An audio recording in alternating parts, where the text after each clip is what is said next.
$150 a night to sleep with my wife. That's what the books say. Right there in black and white, reported to the IRS with a 5-star review. Sandra is an amazing host. Very attentive. I'd been married to her for 37 years. Turns out I never knew her at all. I found out on a Tuesday. Not because I was looking for it. I was looking for death. Let me explain that. 3 months ago, Dr. Patel sat me down in his office with the fluorescent lights and the diplomas on the wall and told me I had early-stage prostate cancer. Treatable. Good prognosis. Probably wouldn't kill me for another 30 years, assuming I didn't walk in front of a bus first. But there's something about hearing the word cancer that makes a man want to get his affairs in order. Something about mortality breathing down your neck that makes you pay attention to things you've been ignoring. So there I was in my study, the one Sandra calls my cave, surrounded by filing cabinets full of 30 years' worth of case files, organizing documents for our kids. Estate planning, they call it. I call it making sure Emily and Jake don't have to sort through my mess when I'm gone. I'd already cataloged the life insurance, the retirement accounts, the deed to the house. Now I was working through the business records. I started with the Airbnb records. Sandra's project, she'd turned our guest house into a rental 18 months ago after she retired from teaching. Gave her something to do, she said. Made her feel useful. I handled the bookings and the taxes. She handled the hospitality. Good arrangement. Clean division of labor. I never questioned it. That's when I saw the pattern. T. Weston. 17 bookings in 10 months. Always the same weekends. Friday through Sunday, never midweek. I pulled out my fishing calendar, the one Sandra bought me 2 Christmases ago, the one she always checks when she schedules her girl time with her sister. Perfect correlation. Every single time I went fishing with Frank, T. Weston booked the guest house. Not once did our schedules overlap. Not a single time did this guest arrive when I was home. Now, I spent 28 years as a forensic accountant for the Vermont State Police. I've seen patterns that would make your head spin, shell companies nested inside shell companies, money laundered through car washes and dry cleaners, embezzlement schemes that took decades to unravel. I once spent 14 months tracing a single wire transfer through 17 different accounts across 4 countries. But I've never seen a pattern this obvious. Either T. Weston was stalking me or he was sleeping with my wife. I sat back in my chair and waited for the rage, the burning in my chest, the shaking hands. That's what's supposed to happen, isn't it? When a man finds out his wife has been unfaithful. But it didn't come. Instead, I felt something colder, more familiar, the clinical focus I used to feel when I first spotted fraud in someone's books. Like looking at someone else's life through a pane of glass. The suspect's life. The forensic accountant took over, and the husband stepped aside. I pulled up Google and typed in Tyler Weston, Burlington, Vermont. Real estate developer, Weston Property Group. His LinkedIn photo showed a man in his mid-40s with the kind of smile that cost $3,000 in dental work and a jawline that probably closed deals all by itself. His Facebook was more revealing. Married to a woman named Rebecca. 3 kids, 2 golden retrievers, and a profile picture from some charity gala where his wife was wearing a dress that probably cost more than my truck. I checked his Airbnb reviews next. 7 total. The ones at my guest house were the only ones mentioning the host by name. Sandra is wonderful. Can't wait to return. Best stay ever. Sandra goes above and beyond. Incredible hospitality. Sandra made me feel right at home. The others, generic. Clean, nice place. Good value, convenient location. I saved everything. Screenshots, PDFs, archived web pages, old habits. Then I started digging into public records, the kind of thing most people don't know how to access, but 28 years in law enforcement teaches you where the bodies are buried. Metaphorically speaking. Tyler Weston's company had purchased 3 properties in our county in the past year, all from divorced women. One of those women, I discovered through marriage records, he'd actually married briefly before divorcing her too. Married her, acquired her property through some corporate transfer, then divorced her 16 months later. A pattern was emerging. And in my line of work, patterns always meant something. I didn't sleep that night. I lay next to Sandra. She was reading one of her book club novels, something with a pastel cover and a woman's silhouette standing on a beach. And I watched her. The way she turned pages, the slight smile when something amused her, the way she reached over to touch my arm before turning off the light, same as she'd done for 3 decades. "You okay, Bill? You seem far away." "Just thinking about the estate planning. Lot of paperwork." "Don't work yourself into a state over it." She set down her book and looked at me with those green eyes I'd fallen in love with at a college mixer in 1986. "You heard Dr. Patel. You're going to be fine. 95% survival rate. Those are good odds." "I know." She kissed my cheek. Her lips were warm, familiar. "Good night, sweetheart." "Good night." I lay in the dark for hours, listening to her breathe. The same breath I'd listened to through pregnancies and illnesses and quiet Sunday mornings. The breath of a stranger. The next morning I made a decision. No confrontation until I had irrefutable evidence. That's how I'd handled every case in my career. You don't spook the suspect. You don't tip your hand. You don't let emotion contaminate the investigation. You document everything, build your case brick by brick, and when you finally make your move, there's no escape, no wiggle room, no plausible deniability. Sandra had no idea who she was really married to. In 37 years, she'd seen Bill the husband, Bill the father, Bill the fisherman who forgot anniversaries and fell asleep during her book club discussions. She'd never seen Bill the investigator, the man who'd put away embezzlers and fraudsters and Ponzi schemers. The man who could dismantle a lie as easily as gutting a trout. Tyler's next booking was in 3 days. I told Sandra I was going fishing with Frank that weekend. She smiled that smile I now recognized as performance. The slight widening of the eyes, the way her lips curved just a little too perfectly. "Have fun? Catch something big?"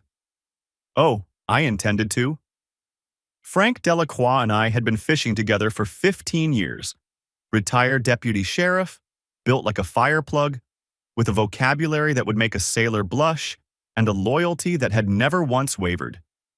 He'd held my hand, metaphorically speaking, through my father's death and Emily's divorce and a dozen smaller crises. He was waiting for me at the diner the morning I was supposed to pick him up. "Bill." He squinted at me across the Formica table, coffee steaming in front of him. "You look like hammered roadkill. The cancer thing bothering you?" I'd told Frank about the diagnosis. Couldn't not tell him. He was the closest thing I had to a best friend. The only person I realize now that I trusted completely. "Nah, actually, I need to cancel this weekend." His eyebrows shot up. "Cancel? You've never canceled. Not when Emily was born, not when you had that kidney stone, not even when your mother was in the hospital." "Frank, I just need a few days. Something I have to handle." He studied me with those cop eyes that never really retired. 20 years on the force had given him a built-in lie detector, and right now it was pinging hard. "You in trouble?" "Not the kind you're thinking." "What kind, then?" I hesitated.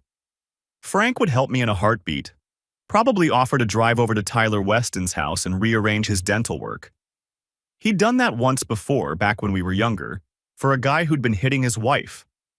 Unofficial justice, Frank called it. But that wasn't what I needed, not this time.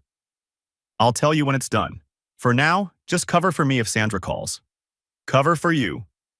He said it flat, tasting the words. "Bill, in 15 years, you've never asked me to cover for you." "I know." He was quiet for a long moment. The waitress came by, refilled his coffee, asked if I wanted my usual. I shook my head. "Your play, Bill," Frank finally said. "But if you need me, I'm there, whatever it is." I know. That Thursday, I drove to the sporting goods store 2 towns over, far enough that no one would recognize me, and paid cash for a trail camera. The kind hunters use to monitor deer paths. Motion-activated, night vision, timestamps on every frame. Then I stopped at an electronics shop in Burlington and bought a motion-activated camera disguised as a smoke detector. Both legal purchases. Both with perfectly innocent explanations if Sandra ever found them. I installed the trail camera in the birdhouse facing our driveway. Took me 20 minutes to get the angle right, wide enough to capture vehicles, tight enough to get license plates. The motion sensor went in the mudroom, aimed at the door to the main house. I tested them obsessively, walking back and forth, checking angles, making sure the timestamps were accurate down to the second. That night, Sandra made pot roast. My favorite. She put candles on the table, poured us both wine from the good bottle we'd been saving, and touched my hand across the tablecloth. "I've been thinking," she said. "Once you get the all-clear from Dr. Patel, we should take a trip. Maybe Italy. You've always wanted to see Rome." "Have I?" "You said so years ago, remember? When Emily was studying abroad? You said someday we'd go see the Colosseum together." I didn't remember, but I nodded anyway. "Sure, Italy sounds nice." She squeezed my fingers. "I love you, Bill. I know I don't say it enough, but I do. These past few months with the diagnosis and everything, it's made me realize how much I've taken for granted." I looked at this woman I'd shared a bed with for 37 years, the mother of my children. The woman who, according to my records, had invited another man into our home at least 17 times in the past 10 months.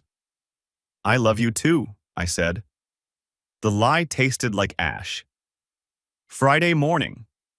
I loaded my truck with fishing gear while Sandra watched from the kitchen window, coffee in hand, waving. I waved back, forcing a smile. Then I drove away, watching her in the rearview mirror until the house disappeared behind the trees. 3 miles down the road, I pulled off onto a turnout I'd scouted the day before. Gravel patch, hidden from the main road by a stand of pines. From there, with binoculars, I had a clear line of sight to our property. The driveway, the guest house, the front door of the main house. I waited. The morning passed slowly. I listened to the radio, ate the sandwich I'd packed, watched squirrels chase each other through the branches overhead. At 10:30, Sandra left, probably going to the grocery store, maybe her hair appointment. She'd mentioned something about highlights.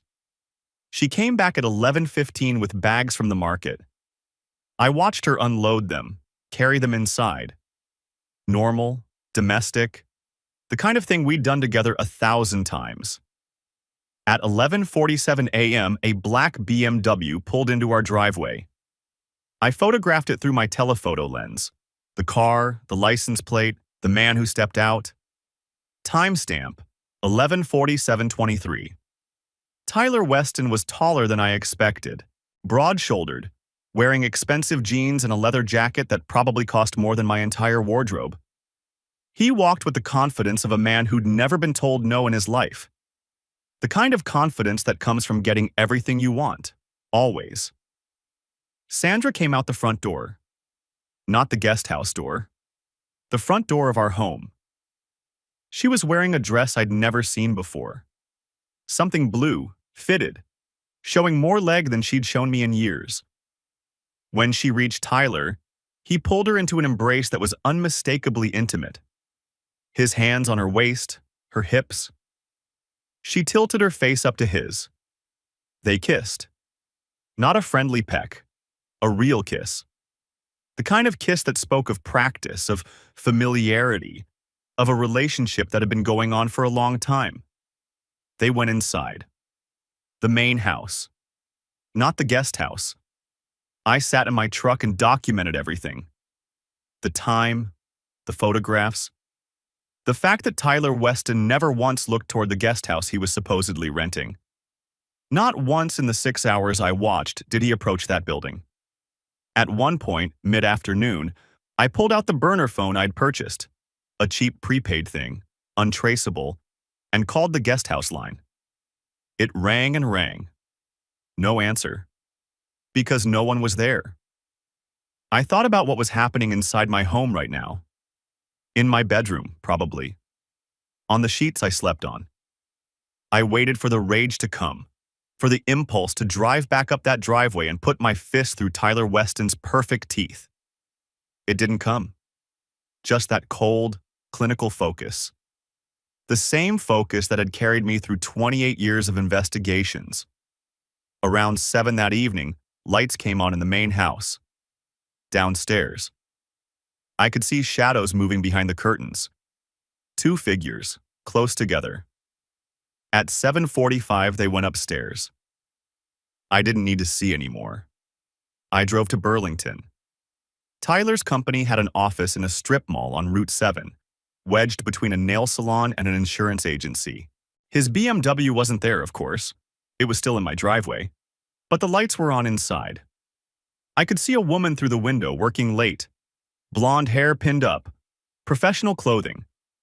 She was hunched over a desk, papers spread in front of her. I checked the company website on my phone. Rebecca Weston. Co-owner.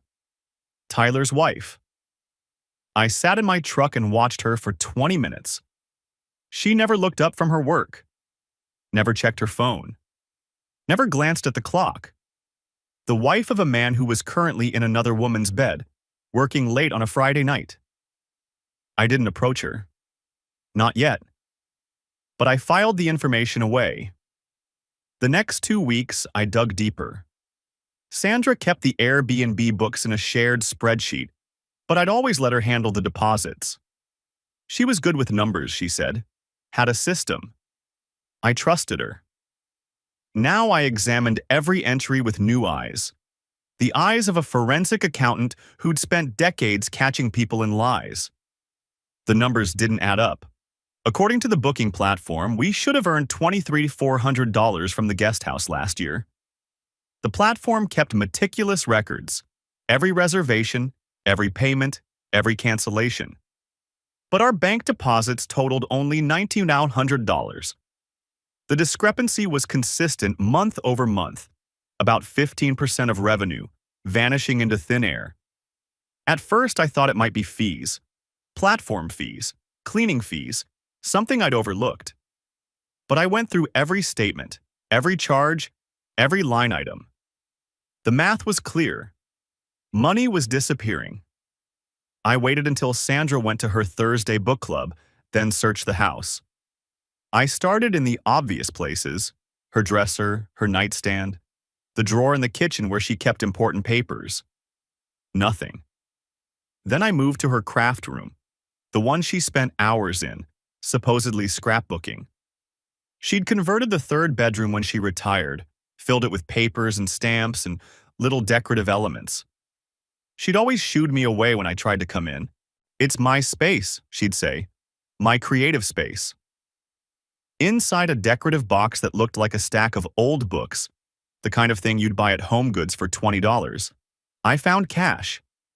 About $2,300 in mixed bills, mostly 20s and 50s. And beneath it, a bank book for an account I'd never seen. Sandra J. Foster. Single signatory. Balance, $47,342. The account had been opened 3 years ago. A full year before Tyler Weston ever set foot in our property. I sat on the floor of her craft room holding that bank book and felt something shift inside me. The affair was one thing. People make mistakes. People get lonely, get stupid, get swept up in something they can't control. I'd seen it 100 times in my career. Good people making terrible decisions in moments of weakness. But this was premeditation. 3 years of skimming money, building an escape fund, planning for a day when she'd leave me. The affair wasn't a mistake. It was the next step in a plan she'd been executing since before I even knew anything was wrong. I photographed everything: the cash, the bank book, the decorative box, its location in the room. Then I put it all back exactly as I'd found it. She wasn't a victim. She was a participant, and I was done making excuses for her. Frank cornered me at the hardware store the following Saturday. I was buying new batteries for the trail cameras when he materialized beside me in the plumbing aisle. "All right, Bill." His voice was low, private. "You look worse than last time. Your eyes got that hollowed-out thing going on. You gonna tell me what's going on, or do I have to beat it out of you?" I glanced around. A woman with a cart full of paint cans was examining faucets 3 rows over. "Sandra's having an affair." Frank's face went through about 6 expressions in 2 seconds. Disbelief, anger, sympathy, more anger, and finally something like recognition. "You're serious?" 17 times. "Same guy. Every time I go fishing, he shows up." "Son of a—" He caught himself, glanced at the paint can woman. "Are you sure? I mean, Sandra? She's always seemed—" "Frank." I watched him walk into my house. I watched her greet him at the door. I have photographs, timestamps, booking records going back 10 months. He let out a long breath. "Lord." "Bill, I'm sorry. I'm so sorry." "Don't be. I need information, not sympathy." "What are you going to do?" "What I always do. Build the case." "Bill, this isn't a case. This is your wife." "That's why I have to do it right." I kept my voice even, professional. "I'm not going to give her any room to spin this, to make it my fault, to take half of everything I've worked for because I lost my temper and confronted her before I had evidence. I've seen too many guys do that. Rush in, make accusations, and end up losing everything in the divorce because they couldn't prove anything." Frank studied me for a long moment. I could see him processing, shifting from friend mode to cop mode. "You need help?" "I still got contacts in the department." "Actually, yeah. I need background on this guy." "Tyler Weston. Real estate developer out of Burlington. Married. Something about him feels off. More than just the affair." Frank nodded slowly. "I'll make some calls, discreetly." "Thanks." "Bill." He put a hand on my shoulder. "You call me if you need anything else. Anything at all. Middle of the night, whatever. You hear me?" "I hear you." What Frank found confirmed what I'd already begun to suspect. He called me 3 days later, voice tight with barely contained anger. "Bill, this guy is a piece of work. I got a buddy in the Burlington PD, owes me a favor. Did some digging." Tyler Weston had been married 3 times. His first wife was a footnote, college sweetheart, divorced after 2 years, no assets to speak of. But his second wife, Pamela, was interesting. She'd owned a lakefront property in Stowe, prime real estate, worth close to $1 million. During their brief marriage, she'd transferred it to Tyler's company as part of some tax scheme he'd convinced her was brilliant. When they divorced 18 months later, she got nothing. The property was in the company name, not his, so it wasn't technically marital property. His current wife, Rebecca, was his business partner. But here's the thing. The business was entirely in her name. Every license, every account, every asset. Tyler Weston, on paper, owned almost nothing. I knew what that meant. A man like Tyler doesn't give up control unless he's planning for something. Unless he knows that when the divorce comes, and men like him always expect divorce, he needs to be judgment-proof. You can't take assets from a man who doesn't have any. "There's more," Frank said. "My buddy talked to a detective in Montpelier. Tyler's name came up in an investigation a few years back. Woman claimed he defrauded her out of some property. Case never went anywhere. She couldn't prove anything, and he had lawyers that buried her in paperwork. But the detective said he was slick, professional con artist, his exact words. I found Pamela's current information through property records. She'd remarried, lived in Montpelier now. I called her under the guise of researching property values in Stowe. We met at a coffee shop downtown, one of those quiet places with exposed brick and mismatched furniture. She was in her early 50s, well-dressed, with the kind of guarded expression that told me she'd learned some hard lessons. She kept her hands wrapped around her latte like she was cold, even though the shop was warm.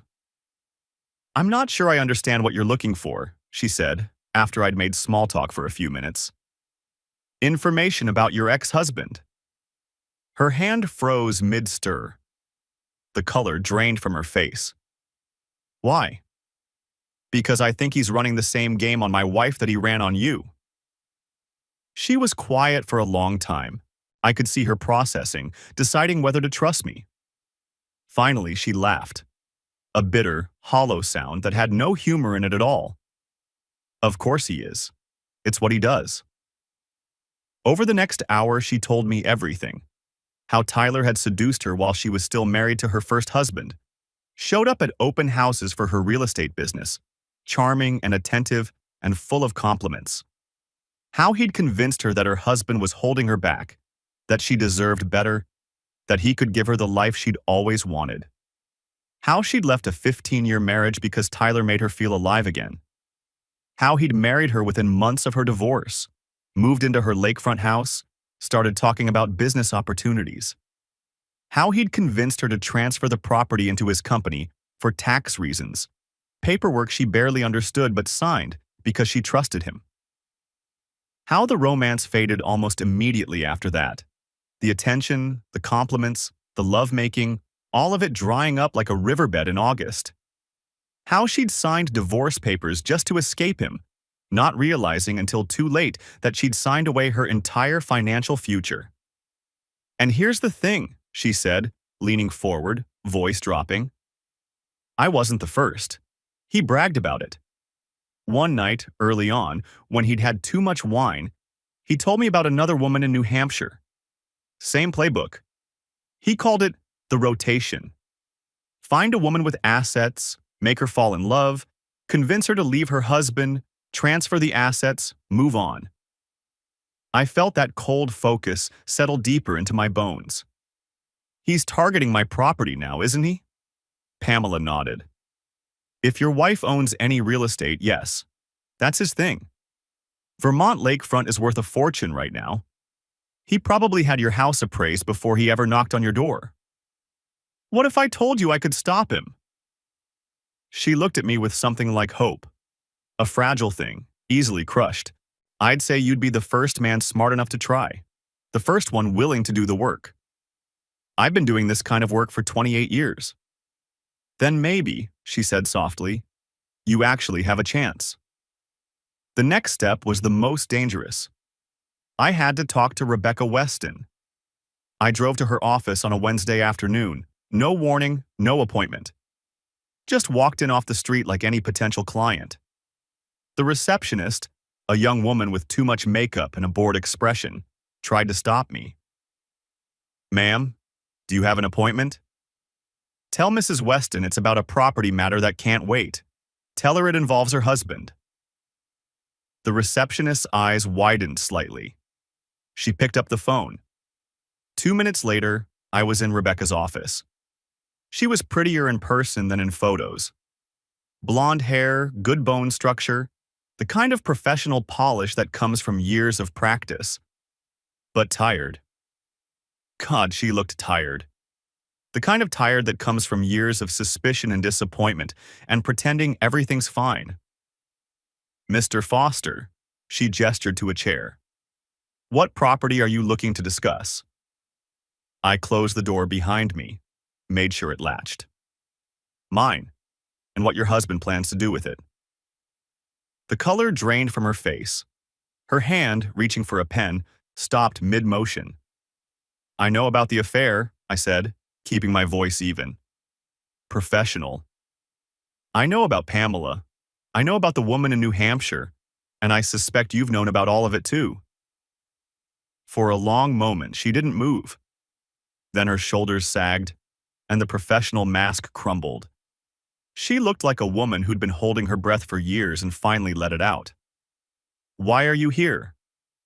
Because I think you want out just as badly as I do, and I think I can help. She laughed, but there was no humor in it. Just exhaustion. Help?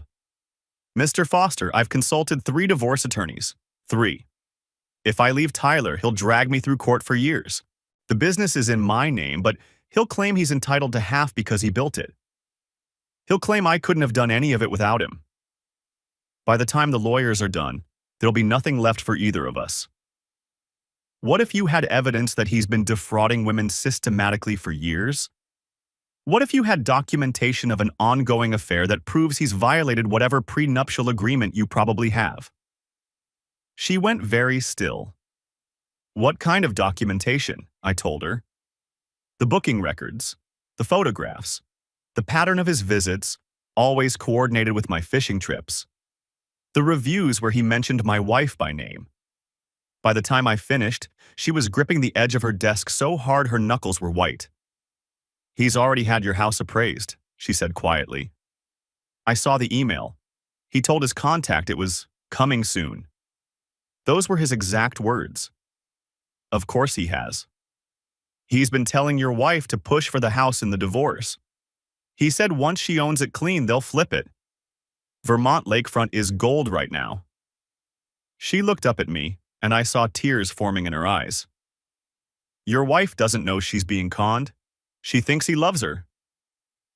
I thought about Sandra's face when Tyler arrived, the way she'd lit up, the blue dress she'd bought just for him. I know. Are you going to warn her? It was the question I'd been asking myself for weeks. The question that kept me up at night, staring at the ceiling while Sandra slept beside me. No. Rebecca's eyes widened slightly. Why not? Because she's been stealing from me for 3 years. Because she had an escape fund before she ever met your husband. Because whatever happens to her when this all falls apart, she chose it. I leaned forward. My job isn't to save her from her own decisions. My job is to save myself. Rebecca studied me for a long moment. I could see her reassessing, recalculating. Finally, she nodded. What do you need from me? Everything. Emails, texts, records. Anything that shows Tyler's pattern, his intentions, his communications about my property. And in exchange? When this is over, you'll have everything you need to walk away clean. I'll testify if you need me to. I'll provide documentation that proves he's a serial predator. His reputation won't survive it. No bank in Vermont will work with him. No woman will trust him. And you'll have grounds for a divorce that won't cost you a dime. She was quiet. Then she opened her desk drawer and pulled out a thumb drive. Small, black, ordinary looking. I've been collecting evidence for 2 years, she said. Just in case. I drove to the lake that Saturday. Actually went fishing this time, alone, in the boat I'd owned for 20 years. The same boat where Jake caught his first base when he was 7. The same boat where Emily announced she was pregnant. The same boat where Sandra and I had watched 100 sunsets, her head on my shoulder, cold beer in our hands. I sat in the middle of the water with my line in and thought about her. Part of me, a small, stupid part, wanted to warn her. Show her the evidence. Tell her that the man she thought loved her was going to throw her away like he'd thrown away Pamela and God knows how many others. 37 years of marriage had to mean something, didn't it? All those memories, all those shared moments, all those times she'd held my hand through difficult nights. Didn't that deserve at least a warning? But then I thought about that bank book. 3 years of planning. 3 years of skimming money and building her escape fund while kissing me goodnight and asking about my day and pretending everything was fine. While telling me she loved me. While planning trips to Italy we'd never take. She wasn't a victim. She was a participant. Different scheme, same essential betrayal. I caught 2 trout that afternoon. When I got home, Sandra had dinner waiting. Good catch? Fair. Frank called while you were out. She was chopping vegetables, not looking at me. Said you seemed off lately. He's worried about you. Frank worries too much. She set down the knife and came up behind me, wrapped her arms around my waist, her cheek pressed against my back. I worry too. You've been so distant lately, ever since the diagnosis. I stood there with her arms around me, smelling her shampoo, the same shampoo she'd used for 30 years, and felt absolutely nothing. Just tired, I said. The estate planning stuff is draining. Let me help. I could organize some of the paperwork. No? Too sharp. I softened my voice. I mean, no thank you. I've got a system. You know how I am about my systems. She laughed and released me. Control freak? That's me. Tyler's next booking was 2 weeks out. I told Sandra I was going on an extended fishing trip, 4 days with Frank. Her eyes lit up in a way that would have broken my heart if I'd had any heart left to break. 4 days? That's wonderful. You need the relaxation. I nodded. Frank rented a cabin up north, going to make a real trip of it. I'll miss you. She kissed my cheek. Be safe. I'm sure you will miss me. All those empty hours without your guest. The day before I was supposed to leave, I installed one more camera, this one in the living room, disguised as a phone charging station. State-of-the-art, the kind corporate security uses. Motion-activated. Audio and video. Expensive, but worth every penny. When I left that Friday morning, Sandra waved from the porch. Same wave, same smile, same performance. I parked in a rental car I'd picked up in Burlington. Different make, different color, different plates. Found a new vantage point with better sightlines. And I waited. Tyler arrived at noon. But this time, something was different. He had flowers. Not gas station flowers, real ones. The kind that came from an actual florist, wrapped in tissue paper with a ribbon. He had a bottle of champagne, expensive label. And he had a small box in his jacket pocket. I could see the bulge when he walked. Sandra met him at the door in another dress I'd never seen. Red this time. She looked 10 years younger than she did when she was with me. They kissed, long, familiar, practiced, and went inside. I had a long-range microphone. Legal to purchase, legal to use from outside the property. I'd practiced with it, knew its limitations. But the living room windows were open to catch the spring breeze, and voices carry. Been thinking about this for weeks. Want to show you something? After the divorce is final, then Tyler's voice clearer. I got us a place. Condo in Burlington downtown. Beautiful view of the lake. You can move in as soon as you file. We'll live there while we wait for the house to sell. Silence. Then Sandra. Tyler, this is so sudden. It's not a ring. Not yet. That comes later. But it's a key. To our future. To the life we're going to build together. More silence. Then sounds I didn't need to hear. Crying, murmuring. The kind of intimate conversation that wasn't meant for anyone else's ears. She said yes. Of course she did. She didn't know she was agreeing to her own destruction. I sat in that rental car until 3 in the morning when Tyler finally left. He drove away whistling, actually whistling, like a man without a care in the world. Like a man who'd just closed another deal. I had everything I needed. Monday morning, I walked into the law office of Diane Calloway. Former IRS prosecutor, current divorce attorney, and according to 3 different lawyers I'd consulted, the most ruthless family law practitioner in the state. She'd taken down a state senator in a divorce case 5 years ago, gotten her client the house, the retirement accounts, and custody of the kids while the senator got nothing but a ruined reputation. She was exactly what I needed. Her office was sparse. No family photos, no decorative plants, just law books and files and a desk that looked like it had seen some battles. She was in her late 50s, gray hair pulled back tight, reading glasses perched on her nose. Mr. Foster. She didn't get up. My paralegal said you had documentation to show me. Something about a divorce? I set the file on her desk. 3 inches thick. Organized by date, cross-referenced, tabbed, and indexed like the legal exhibits I used to prepare for financial crime trials. She started reading. After 10 minutes, she looked up at me. This is the most thorough case file I've ever seen from a client.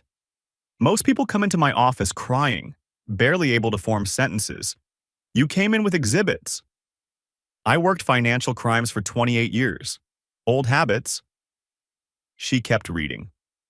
When she got to Rebecca's contributions, the emails, the text messages, the internal company documents showing Tyler's communications about my property, her eyebrows rose. How did you obtain these? His wife gave them to me. She's filing for divorce too. We have a mutual interest in seeing Tyler Weston exposed. Diane smiled. It was not a warm smile. It was the smile of a predator who'd just spotted wounded prey. Mr. Foster, I think I'm going to enjoy this case. We spent 3 hours developing strategy. Vermont is a no-fault divorce state, meaning I couldn't prevent Sandra from leaving even if I wanted to. The state doesn't care who cheated on whom, but fault can affect property division. And more importantly, Diane pointed out, there were tax implications. Your wife has been skimming cash from the business for 3 years, she said, tapping the bank book photocopy. That's unreported income. If you file jointly and don't report it, you're complicit in tax fraud. But if you file for divorce before April and separate your finances, you're protected. Sandra will have to explain where $47,000 came from all by herself. And if she can't, then she's looking at substantial penalties at minimum, depending on how the IRS interprets the evidence, possibly fraud charges. I thought about that. Sandra in a federal courtroom, trying to explain 3 years of hidden income. Not quite the retirement she'd imagined. What about the house? Vermont courts typically divide marital property equitably. Given the length of your marriage and both your contributions, she'd probably be entitled to half. But, Diane tapped the file. Given the documented financial fraud and the pattern of deception, I can argue for an unequal division, especially since she was planning to transfer the house to her lover for below market value.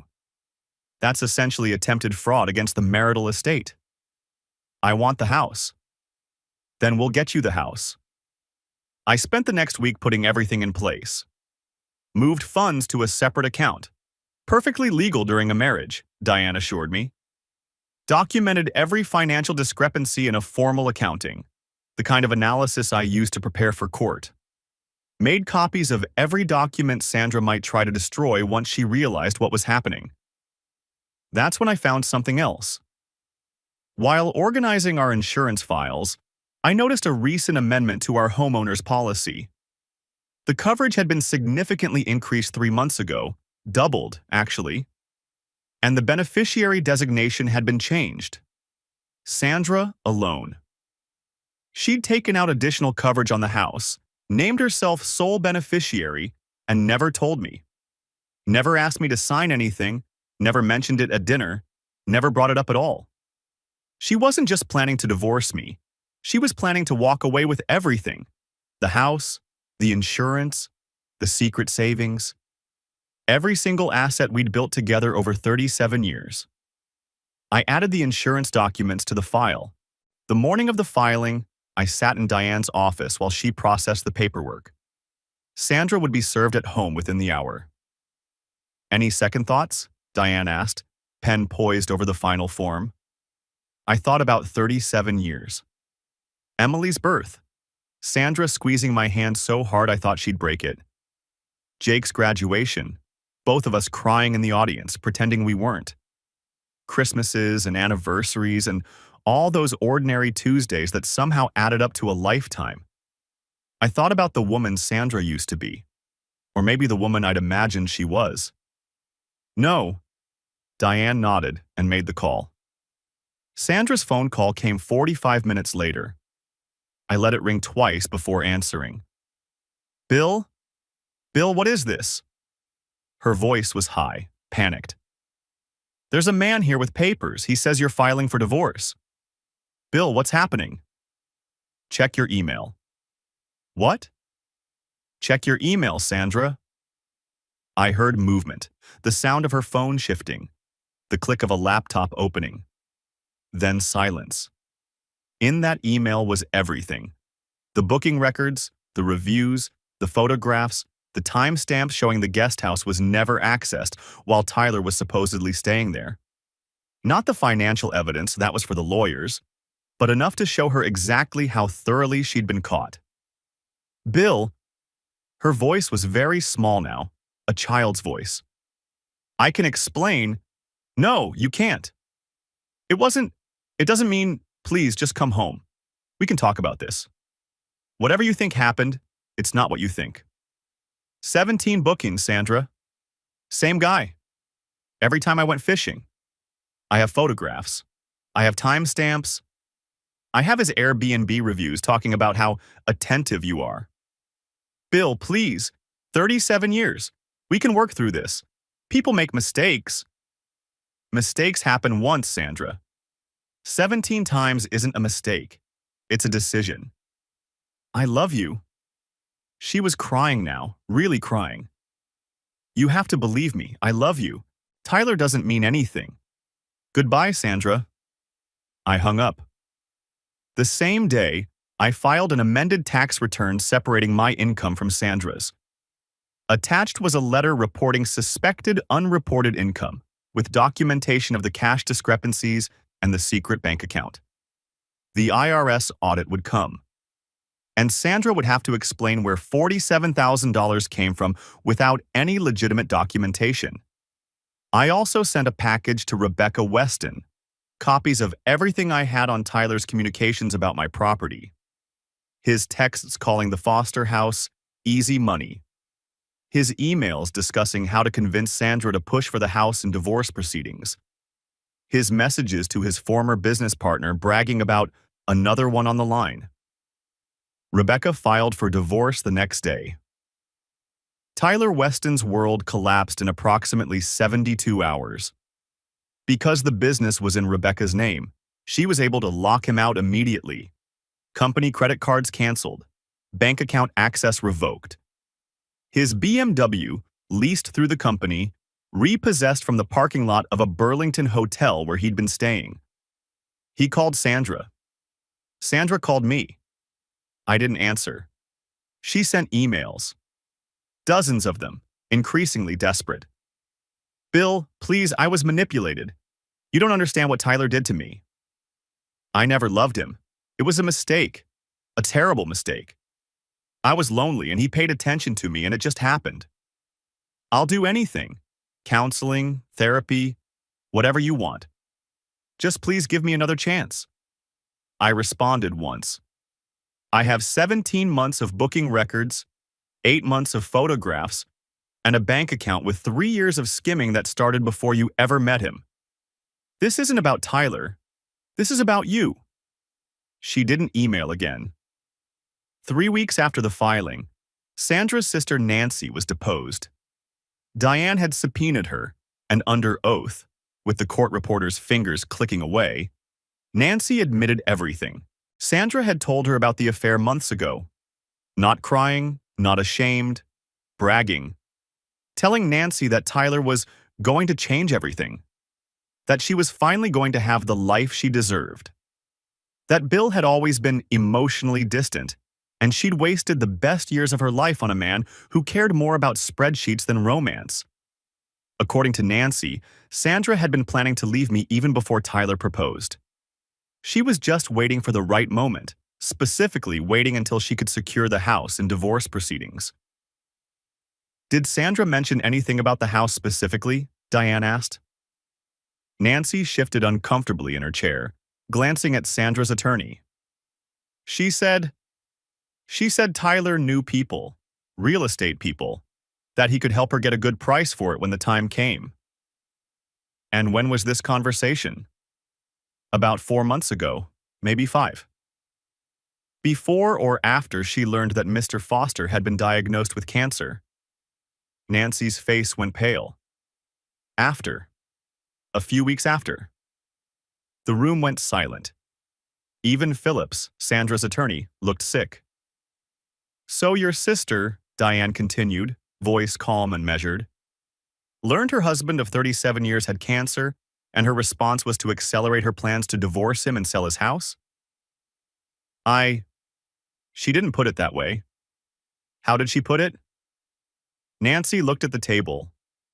She said the diagnosis made her realize life was too short to be unhappy, that she deserved to be with someone who made her feel alive. And what was she planning to do after the house sale? Start over. She said she was going to start over. New life, new man, new everything. She said Tyler understood her in ways Bill never could. The deposition destroyed any claim Sandra might have made that she was an innocent victim, manipulated by a predator. She'd had a plan, her own plan. Tyler was just a means to an end. Settlement conference, 3 months after filing.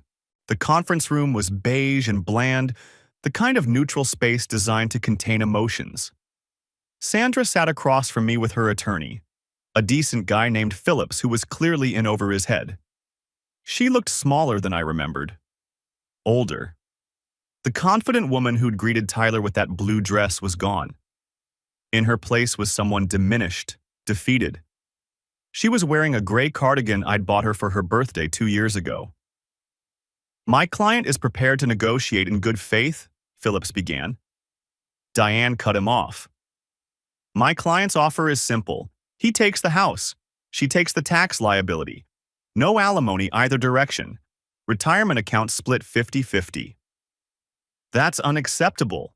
The house is worth significantly more than… Diane opened her file. Your client has approximately $47,000 in unreported income over the past 3 years. The IRS is already conducting an audit. If this divorce goes to trial, everything becomes public record. The affair, the financial fraud, the secret account. And depending on how that audit goes, we're not talking about civil penalties anymore. We're talking about potential criminal charges. Phillips looked at Sandra. Sandra looked at the table. My client can have a settlement, Diane continued, voice flat as a blade. Or she can have a jury trial and whatever consequences follow. It's her choice. Phillips leaned over to Sandra, whispered something in her ear. She shook her head. He whispered again, more urgently. Could we have a moment? Phillips asked. Take all the time you need. Diane and I stepped into the hallway. Through the glass, I could see Sandra and Phillips arguing, her gesturing, him shaking his head, both of them looking increasingly agitated. She's not going to make this easy, Diane said. I didn't expect her to. The sister's deposition was the nail in the coffin. There's no way any judge is going to believe she was manipulated after hearing that testimony. We waited. 10 minutes, 15. Finally, Phillips came to the door. We'd like to make a counteroffer. Back inside, Phillips cleared his throat. My client is willing to accept Mr. Foster keeping the primary residence.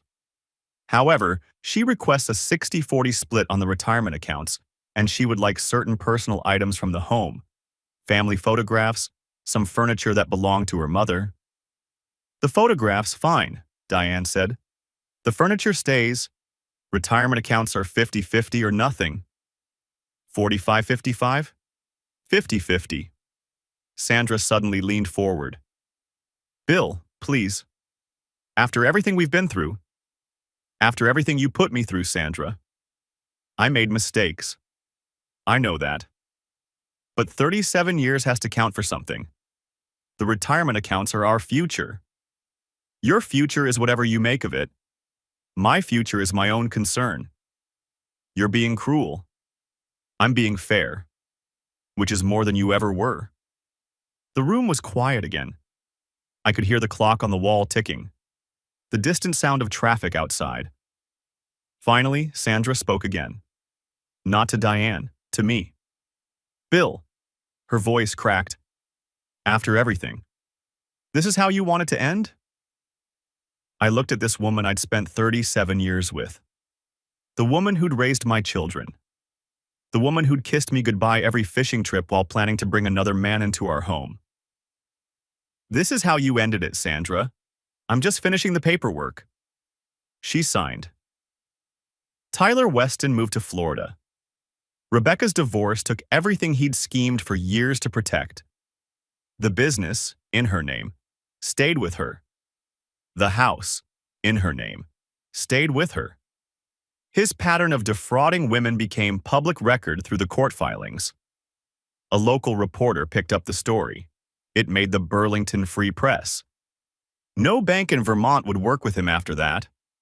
No real estate client wanted to be associated with him. He left the state with nothing but whatever cash he'd managed to hide. Pamela sent me a card. Just a note, really. Thank you. Finally. Rebecca and Pamela became friends. They had lunch together every few weeks. Two women who'd escaped the same predator, building something good from the wreckage. Rebecca sent me a Christmas card that first year. Inside, she'd written, "Thank you for being the one who finally stopped him. I couldn't have done it alone." I didn't respond, but I kept the card. 2 months after the settlement, I got a call from an unknown Florida number. I answered without thinking. "Bill Foster?" Tyler Weston's voice. Slick as ever, but with an edge of desperation underneath. "What do you want?" "I want you to know that you ruined my life," his voice cracked. "Everything I built, everything I worked for, everything you stole." It wasn't stealing. It was business. Those women made their choices. So did you. And now you're living with the consequences. Silence on the line. Then, "Sandra loved me, you know. She really did. Whatever you think. Sandra loved your promises. She loved what you told her you'd give her. That's not the same thing. You don't know anything about... I know you're calling me from a Florida area code, which means you're probably living in some rental apartment, working some job that's beneath you, watching your whole life disappear in the rearview mirror." I paused.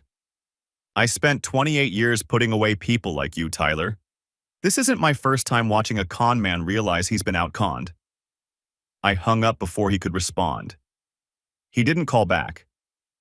Sandra moved to Montpelier, into her sister Nancy's spare room. The IRS audit resulted in $31,000 in back taxes and penalties. Her entire secret savings, gone, plus another $8,000 from her share of the retirement accounts. Our children took it hard. Emily called me the day after the settlement was finalized. She was crying, angry tears, not sad ones. "How could she do this, Dad? How could she throw away our whole family for some real estate con artist?" "I don't have an answer for you, sweetheart. I've been asking myself the same question for months. 3 years. 3 years she was planning this. While she was calling me and asking when I was going to give her grandchildren. While she was sending Jake birthday cards and pretending everything was normal. I know. I'm so angry at her. I'm angrier than I've ever been at anyone in my life. And I feel guilty about being angry, which makes me even angrier." "Don't feel guilty. You're entitled to your feelings." Jake thinks we should try to understand her perspective. He says she must have been unhappy for a long time. Emily's voice hardened. "But I don't care if she was unhappy. Unhappy people go to therapy. They talk to their spouses. They don't steal money and plan to sell the family home to their affair partner. Your brother has a kind heart. Too kind. He's always making excuses for people." Emily refused to speak to her mother for 6 months. When she finally relented, their conversations were strained, awkward. Two strangers trying to remember how to be family. Jake tried to stay neutral, calling both of us on alternating Sundays, carefully avoiding any topic that might force him to take sides. But even he couldn't look at Sandra the same way.